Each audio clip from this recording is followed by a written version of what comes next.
भाइयों और बहनों, ये जो लड़ाई चल रही है चुनाव 2024, ये लड़ाई दो विचारधाराओं के बीच में तो है, मगर पहली बार किसी राजनीतिक दल ने देश को बताया है कि अगर वो चुनाव जीतेंगे तो वो इस संविधान को, कॉन्स्टिट्यूशन को खत्म कर देंगे, नष्ट कर देंगे। ये जो संविधान है, इसी ने हिंदुस्तान के गरीब लोगों को, पिछड़ों को, दलितों को, आदिवासियों को, माइनॉरिटीज को, किसानों को, मजदूरों को जो भी दिया है, इसने दिया है।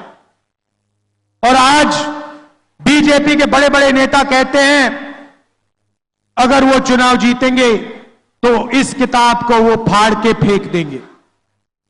भाइयों और बहनों, मैं बीजेपी के हर कार्यकर्ता से कहना चाहता हूं, हर नेता से कहना चाहता हूं, बीजेपी छोड़ो, नरेंद्र मोदी छोड़ो, दुनिया की कोई भी शक्ति इस किताब को नहीं छू सकती है। इसको अगर आपने फाड़ने की कोशिश की तो फिर देखना देश आपके साथ, कांग्रेस पार्टी आपके साथ क्या करती है। भाइयों और बहनों, बीजेपी के बड़े बड़े नेताओं ने बयान दिया कि अगर हम जीतेंगे हम रिजर्वेशन को खत्म कर देंगे। जो अंबेडकर जी ने, गांधी जी ने, जवाहरलाल नेहरू जी ने दलितों को, आदिवासियों को, पिछड़ों को रिजर्वेशन का औजार दिया था, हथियार दिया था, उस हथियार को, उस औजार को भी ये छीनना चाहते हैं। पूरे पब्लिक सेक्टर को इन्होंने पूंजीपतियों को बेच दिया। सारा का सारा काम इन्होंने 22 अरबपतियों के लिए किया। भाइयों और बहनों, 16 लाख करोड़ रुपए इन्होंने 22 लोगों का कर्जा माफ किया है। 16 लाख करोड़ रुपए मतलब अगर आप 24 साल का मनरेगा का पैसा, 24 साल का मनरेगा का पैसा इन्होंने 22 लोगों को दिया है।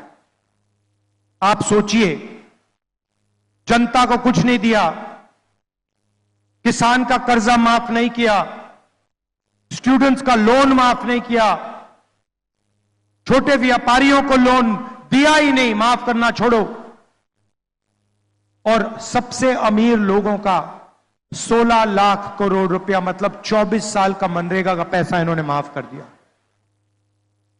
सबसे बड़ी बात इस चुनाव में इस संविधान को, अंबेडकर जी की सोच को, गांधी जी की सोच को बचाने की बात है।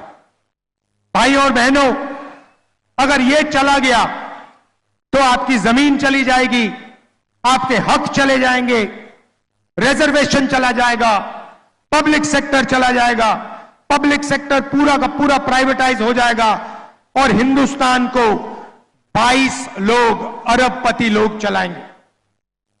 इसीलिए जनता की सरकार होनी चाहिए। संविधान की रक्षा कीजिए, रिजर्वेशन की रक्षा कीजिए, गरीबों की रक्षा कीजिए और कांग्रेस पार्टी का समर्थन कीजिए। कांग्रेस पार्टी को यहां भारी बहुमत से जिताइए।